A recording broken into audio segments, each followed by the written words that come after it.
Good morning. Today we will deal with bond parameter in which we will study about bond length, bond energy and bond angle. आज हम आबंध प्राचल के बारे में चर्चा करेंगे जिसमें आबंध लंबाई, आबंध ऊर्जा और आबंध कोण के बारे में अध्ययन करेंगे. Now, आबंध लंबाई किसे कहते हैं? What is bond length? दो बंधित परमाणुओं के नाभिकों के मध्य की दूरी को आबंध लंबाई कहते हैं. The distance between the nuclei of two bonded atoms is known as bond length, and bond length is measured in angstrom unit. 1 angstrom is equal to 1 into 10 to power minus 8 centimeter or 1 into 10 to power minus 10 meters. Now, what are the factors affecting bond length?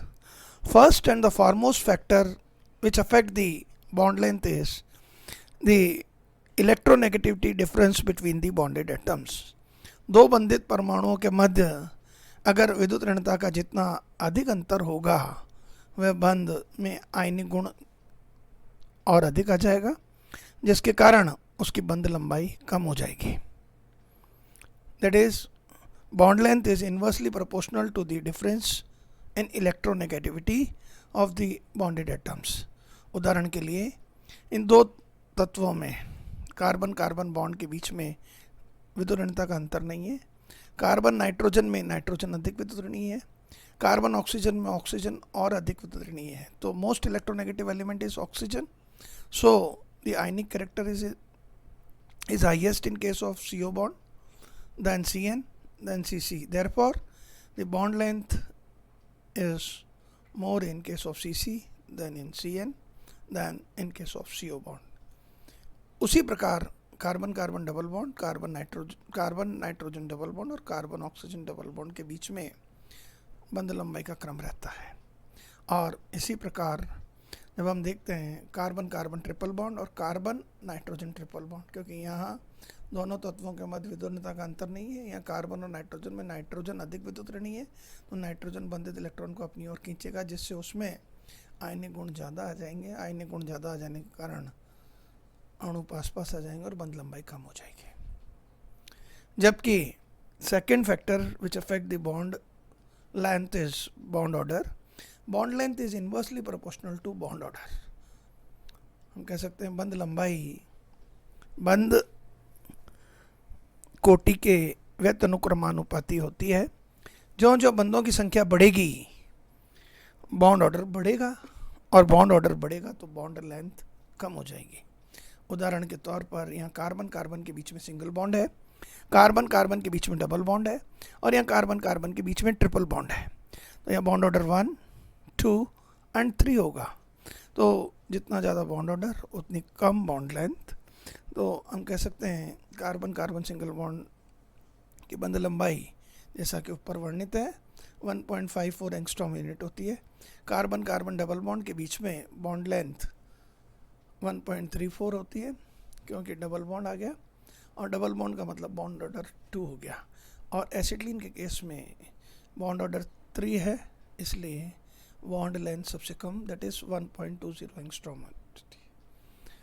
The third factor which affect the bond length is type of hybridisation. जब हम इस उदाहरण 6 की ओर देखें, ये carbon sp3 संकृत अवस्था में है और ये कार्बन sp संकृत अवस्था में है. ये कार्बन sp2 संकृत अवस्था में और ये वाला कार्बन sp संकृत अवस्था में. तो हम कह सकते हैं अगर कार्बन की हाइब्रिड स्टेट sp3 है तो उसमें s कैरेक्टर 25% और p कैरेक्टर 75% होता है, जबकि कार्बन की हाइब्रिड स्टेट sp2 है तो उसमें s कैरेक्टर 33% और p कैरेक्टर 66.33% होता है. और अगर कार्बन की हाइब्रिड स्टेट sp है तो उस केस के अंदर s कैरेक्टर 50% और p कैरेक्टर 50% होता है. तो sp हाइब्रिडेशन की बात करें तो सर्वाधिक तीनों संकरण में sp3, sp2 और sp में s कैरेक्टर sp हाइब्रिडाइजेशन में सर्वाधिक है. और जिन मॉलिक्यूल में sp हाइब्रिडाइजेशन पाया जाता है s कैरेक्टर ज़्यादा होता है. s कैरेक्टर ज़्यादा होने का मतलब वो कार्बन ज़्यादा इलेक्ट्रोनेगेटिव होगा, और वह कार्बन ज़्यादा इलेक्ट्रोनेगेटिव होगा तो बॉन्डेड इलेक्ट्रॉन्स को अपनी ओर अधिक आकर्षित करेगा, जिससे उसकी बॉन्ड लेंथ कम हो जाएगी। तो इस केस में और इस केस में इस मॉलिक्यूल की बॉन्ड लेंथ कम है। ऐसा कैसा है, देखिए ये कार्बन sp2 हाइब्रिडाइज्ड, ये भी sp2 हाइब्रिडाइज्ड, ये sp2 और sp, तो यहाँ दोनों sp2 हाइब्रिडाइज स्टेट में है, यहाँ एक sp2 और एक sp, तो यहाँ sp हाइब्रिडाइजेशन आ गया। sp हाइब्रिडाइजेशन आने से उसकी इलेक्ट्रोनेगेटिविटी बढ़ गई। Is it clear? अब हम एग्जाम्पल लेते हैं 1,2 डाइक्लोरोइथेन और वाइनिल क्लोराइड। यहाँ वाइनिल क्लोराइड में डबल बॉन्ड है, तो डीलोकलाइजेशन ऑफ पाई बॉन्ड होने के कारण CCl में डबल बॉन्ड कैरेक्टर आ जाएगा। जब CCl में डबल बॉन्ड कैरेक्टर आ जाएगा तो देखिए आप यहाँ पर ये इलेक्ट्रॉन यहाँ से शिफ्ट हुआ, ये पाई बॉन्ड यहाँ से यहाँ शिफ्ट हुआ, तो यहाँ नेगेटिव चार्ज और यहाँ Cl पे पॉजिटिव चार्ज, तो CCl के बीच में डबल बॉन्ड आ गया। तो CCl में द्विआबंध अभिलक्षण आ जाते हैं, इससे उसकी बंध लंबाई छोटी हो जाती है। हम कह सकते हैं कि 1,2 dichloroethane has shorter bond length than vinyl chloride. Is it clear? अब अगला उदाहरण हम देखते हैं। यहाँ पर इथीन में और टेट्राफ्लोरोइथीन की बात करें तो यहाँ पर इथीन के चारों हाइड्रोजन, इथीन में चारों वैलेंसीज हाइड्रोजन के द्वारा प्रतिस्थापित है। अब ये चारों हाइड्रोजन फ्लोरीन के द्वारा प्रतिस्थापित हो जाए, फ्लोरीन की विद्युत ऋणता अधिक होने के कारण ये बंधित इलेक्ट्रॉन को अपनी ओर आकर्षित करेगा, जिससे एटम्स पास पास आ जाएंगे, पास पास आ जाएंगे तो बॉन्ड लेंथ कम हो जाएगी। तो अधिक विद्युत ऋणता वाला परमाणु फ्लोरीन कार्बन से संलग्न है, इसलिए इसकी बॉन्ड लेंथ कम हो गई। That is tetrafluoroethene has less bond length than ethene। अब यहाँ पे CH बॉन्ड के लिए और OH बॉन्ड के लिए, तो इलेक्ट्रो HS कॉमन है दोनों में। इलेक्ट्रोनेगेटिविटी ऑफ कार्बन और ऑक्सीजन में ऑक्सीजन की इलेक्ट्रोनेगेटिविटी ज़्यादा है, तो बॉन्ड लेंथ कम हो गया। OH बॉन्ड की bond length is lesser than the bond length of CH bond. अब हम यहाँ पर CH बॉन्ड का अध्ययन कर रहे हैं, जिसमें अलग अलग हाइब्रिडाइज स्टेट है कार्बन की। यहाँ पर कार्बन sp3 हाइब्रिडाइज स्टेट में, यहाँ पर कार्बन sp2 हाइब्रिडाइज स्टेट में, और यहाँ पर कार्बन sp हाइब्रिडाइज स्टेट में है। तो यहाँ हम देखते हैं कि sp3 हाइब्रिडाइज स्टेट में होने के कारण यहाँ पे s कैरेक्टर सबसे कम है, दैट इज़ 25% है, यहाँ 33% है, और यहाँ पे 50% है। अभी जैसा मैंने बताया था कि जितना ज़्यादा एस कैरेक्टर होता है वो कार्बन ज़्यादा इलेक्ट्रोनेगेटिव होता है, वो बॉन्डेड इलेक्ट्रॉन्स को अपनी ओर अधिक आकर्षित करेगा और बॉन्ड लेंथ उसकी कम होगी। तो sps बॉन्ड की बॉन्ड लेंथ सबसे कम है 1.080, sp2s की बॉन्ड लेंथ 1.103 एंगस्ट्रॉम यूनिट, और sp3s की bond length 1.12 angstrom unit. Is it clear? अब यहाँ देखें carbon carbon double bond, carbon nitrogen double bond, carbon oxygen double bond. तो यहाँ पर जो डिफरेंस है कार्बन, नाइट्रोजन और ऑक्सीजन एटम का, तो सबसे ज़्यादा इलेक्ट्रोनेगेटिव एलिमेंट ऑक्सीजन हुआ, तो ऑक्सीजन की बॉन्ड लेंथ सबसे कम हो गई। CO बॉन्ड की बॉन्ड लेंथ सबसे कम हो गई क्योंकि इलेक्ट्रोनेगेटिव एलिमेंट है। अब अगला आ जाता है the fourth factor which affect the bond length is resonance. जब हम कार्बोनेट आयन में CO की बॉन्ड लेंथ है वो समान होती है रेजोनेंस के कारण, दैट इज 1.30 एंगस्ट्रॉम यूनिट। यहाँ देखिए कार्बोनेट आयन में 3 CO बॉन्ड है, 1 2 3। अब तीनों का जो ये रेजोनेंस हाइब्रिड है, इन तीनों के अंदर जो CO बॉन्ड लेंथ है वो सेम हो गई। बेंजीन के केस में आप देखें कि बेंजीन के स्ट्रक्चर जब हम देखते हैं तो बेंजीन में 3 डबल बॉन्ड और 3 single bond, that is alternate double bond is present, और कार्बन कार्बन डबल बॉन्ड की बॉन्ड लेंथ 1.34 एंगस्ट्रॉम यूनिट होती है, और कार्बन कार्बन सिंगल बॉन्ड की बॉन्ड लेंथ 1.54 एंगस्ट्रॉम यूनिट होती है। किंतु रेजोनेंस के कारण बेंजीन के सारे CC बॉन्ड लेंथ 1.39 एंगस्ट्रॉम ये रेजोनेंस के कारण होती है। इसी प्रकार एसीटेट आयन में जो कार्बन ऑक्सीजन बॉन्ड लेंथ है वो भी रेजोनेंस के कारण 1.26 एंगस्ट्रॉम पाई जाती है। नाउ बॉन्ड लेंथ का निर्धारण, that is measurement of bond length is methods कौन कौन से हैं? X ray analysis, that is X किरण विश्लेषण, इलेक्ट्रॉन डिफ्रैक्शन, इलेक्ट्रॉन विवर्तन विधि तथा स्पेक्ट्रोस्कोपी विधियों द्वारा निर्धारित किए थे। That is the bond length can be calculated by X-ray analysis, electron diffraction method and spectroscopic methods. We can calculate the bond length. Is it clear? Second is bond energy, बंध ऊर्जा। दो परमाणुओं के बंधित होने से मुक्त ऊर्जा अथवा एक बंध को दो उदासीन परमाणुओं में तोड़ने में आवश्यक अवशोषित ऊर्जा को बंध ऊर्जा कहते हैं। That is the amount of energy released when two atom combines to form a neutral molecule, or the amount of energy required to break a bond into two neutral atom is known as bond energy. अब उदाहरण के लिए carbon carbon single bond और carbon carbon double bond और carbon carbon triple bond की bond energy का अध्ययन करते हैं तो हमें प्राप्त होता है कि यहाँ कार्बन कार्बन में एक बॉन्ड है, यहाँ दो बॉन्ड है और यहाँ तीन बॉन्ड है। तो कार्बन कार्बन ट्रिपल बॉन्ड की बॉन्ड एनर्जी सबसे ज़्यादा 190 किलो कैलोरी प्रति मोल, कार्बन कार्बन डबल बॉन्ड की बॉन्ड एनर्जी 142 किलो कैलोरी प्रति मोल और कार्बन कार्बन सिंगल बॉन्ड की बॉन्ड एनर्जी 80 किलो कैलोरी प्रति मोल होती है। नाउ बंध ऊर्जा को प्रभावित करने वाले कारक, factors affecting the bond energy. सबसे पहला फैक्टर जो कि बॉन्ड एनर्जी को इफेक्ट करता है वो है bond order, that is bond energy is directly proportional to bond order. तो हम कह सकते हैं जो जो बंधों की संख्या बढ़ेगी त्यों त्यों बॉन्ड ऑर्डर बढ़ेगा और जो जो बॉन्ड ऑर्डर बढ़ेगा उसकी बॉन्ड एनर्जी ज़्यादा हो जाएगी। देखिए उदाहरण एक में यहाँ पर कार्बन कार्बन में ट्रिपल बॉन्ड है, तीन बॉन्ड है तो इसके बॉन्ड ऑर्डर 3 है, इसका बॉन्ड ऑर्डर 2 है, इसका बॉन्ड ऑर्डर 1 है। तो जितना ज़्यादा बॉन्ड ऑर्डर होगा उतनी बॉन्ड एनर्जी होगी, that is bond order is directly proportional to bond strength और we can say bond energy. Now second is, यहाँ पे भी देखिए आप बॉन्ड ऑर्डर 3 2 1, तो ये भी बॉन्ड ऑर्डर हो गया। और सेकंड फैक्टर जो है वो electronegativity difference between the bonded atom. तो bond energy is also directly proportional to the electronegativity difference between the bonded atom.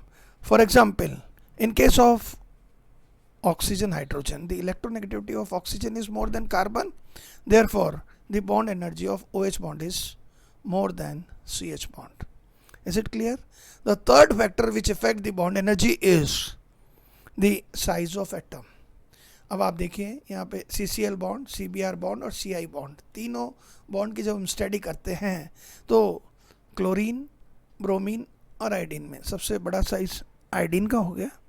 और जब जितना बड़ा साइज बॉन्डेड एटम्स में होगा तो बॉन्ड लेंथ जैसे CCl की 1.76, CBr की 1.91 और Ci की 2.10, दैट इज जितनी ज़्यादा बॉन्ड लेंथ होगी उतनी कम बॉन्ड एनर्जी हो गई यहाँ पे।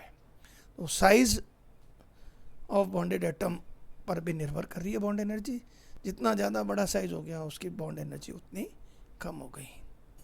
Is it clear? अब हम यहाँ ketone that is acetone, acetaldehyde और फॉर्मेल्डिहाइड की बात करें तो कीटोन की बात करें तो दोनों CH3 है, प्लस आई इफेक्ट के कारण ये दोनों इलेक्ट्रॉन देंगे।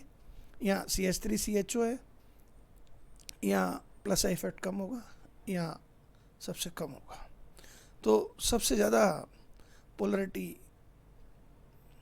इस बॉन्ड की हो गई क्योंकि इलेक्ट्रॉन डेंसिटी ज़्यादा हो जाएगी। तो इलेक्ट्रॉन डेंसिटी ज़्यादा होने से पोलरिटी डेवलप हो गई। जब पोलरिटी डेवलप हो जाएगी उस बॉन्ड को तोड़ने के लिए ज़्यादा एनर्जी की ज़रूरत पड़ेगी एज़ कंपेरिजन टू दिस, और इसकी ज़्यादा होगी as comparison to this bond. Is it clear? अब आ जाता है type of hybridize state, that is the factors which affect the stability is the type of hybridize state. अब आप देखें यहाँ पर कार्बन sp हाइब्रिडाइज स्टेट में है, इस कार्बन को देखें तो यहाँ पर कार्बन sp2 हाइब्रिडाइज स्टेट में है और ये कार्बन sp3 हाइब्रिडाइज स्टेट में है। तो अगर जिसमें sp हाइब्रिडाइजेशन होगा उसकी बॉन्ड एनर्जी ज़्यादा होगी। जैसा कि हमें मालूम है sp हाइब्रिडाइजेशन में इलेक्ट्रोनेगेटिव कार्बन एटम ज़्यादा होता है, s कैरेक्टर ज़्यादा होने के कारण, तो इसकी बॉन्ड एनर्जी सबसे ज़्यादा होगी और sp2 से sp2 की ज़्यादा होगी sp3 से। अब यहाँ पे देखें CO2 में CO बॉन्ड इलेक्ट्रोनेगेटिव डिफरेंस के कारण बॉन्ड एनर्जी ज़्यादा है as comparison to CS bond. Oxygen oxygen double bond की इलेक्ट्रोनेगेटिविटी ज़्यादा होती है, सॉरी यहाँ पे ऑक्सीजन ऑक्सीजन की इलेक्ट्रोनेगेटिविटी ज़्यादा होने के कारण इसकी बॉन्ड एनर्जी ज़्यादा हो गई। अब यहाँ पे ये और एग्जांपल है, OH बॉन्ड की बॉन्ड एनर्जी 110, NH की 93, CO की दिस 85.5 और CN की 73.0 किलो कैलोरीज पर मोल। Now the calculation of bond energy, बंद ऊर्जा का परिकलन। बॉन्ड एनर्जी को हम E से प्रदर्शित करते हैं जबकि बंद वियोजन ऊर्जा को हम D से प्रदर्शित करते हैं, डिसोसिएशन बॉन्ड डिसोसिएशन एनर्जी। जब हम मीथेन गैस को उसके परमाणु में विघटित करने के लिए आवश्यक ऊर्जा का मान 397 किलो कैलोरीज प्रति मोल है। That is the amount of energy required to dissociate methane gas into its constituent atom is 397 kilocalories per mole. That is methane on dissociation from carbon and 4 hydrogen atom, and the amount of energy required to break these all 4 bond is 397. That is the methane की 4 बंद वियोजन ऊर्जा है। That is methane has 4 different dissociation energy. It is as follows: D1 and first step, D2 that is dissociation energy second, this is dissociation energy third, and this is dissociation energy fourth। पहले में methane methyl, methyl methylene, methylene CH और CHC। तो इसकी 4 बंद वियोजन ऊर्जा है। तो बंद ऊर्जा का परिकलन जब हम करेंगे तो इसका औसत निकाल लेंगे सारे वियोजन ऊर्जा का और कितने बॉन्ड है उससे उसका भाग दे देंगे।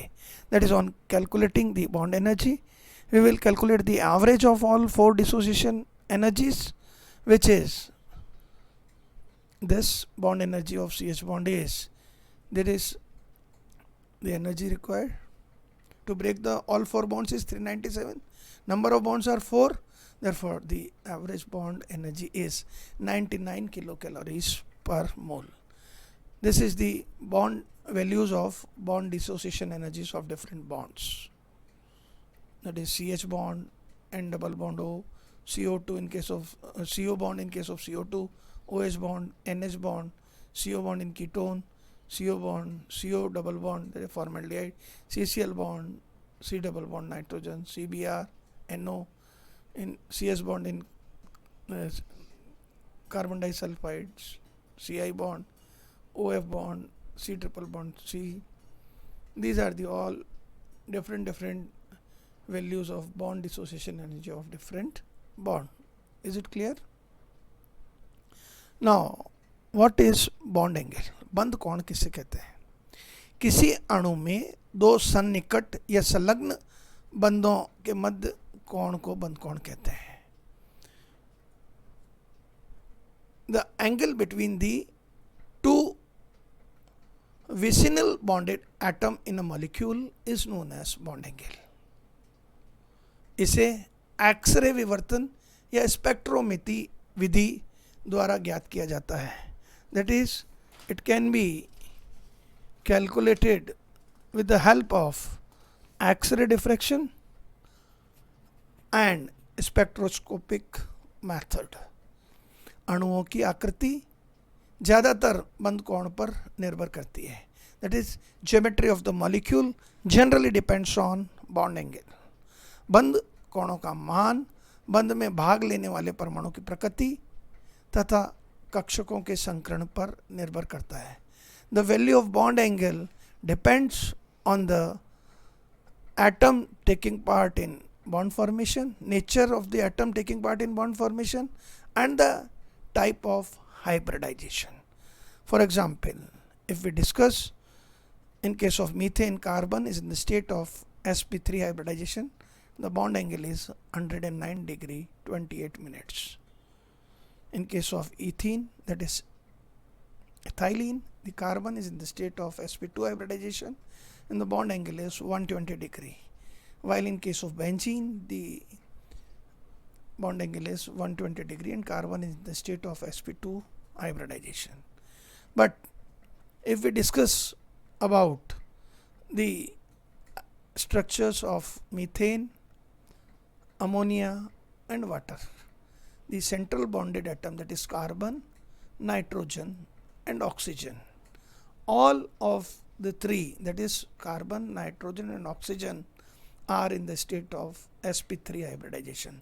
that is मीथेन, अमोनिया और जल में केंद्रीय परमाणु में एक ही प्रकार का संकरण है जो कि sp3 संकरण है, किंतु तीनों का बंध कोण भिन्न भिन्न होता है। इसका कारण कि मीथेन के केस में 4 बंध युग्म है, जबकि अमोनिया के केस में 3 बंध NH बॉन्ड पेयर्स हैं और 1 नाइट्रोजन पर लोन पेयर है, जबकि वाटर के केस में 2 बॉन्ड पेयर और 2 लोन पेयर है।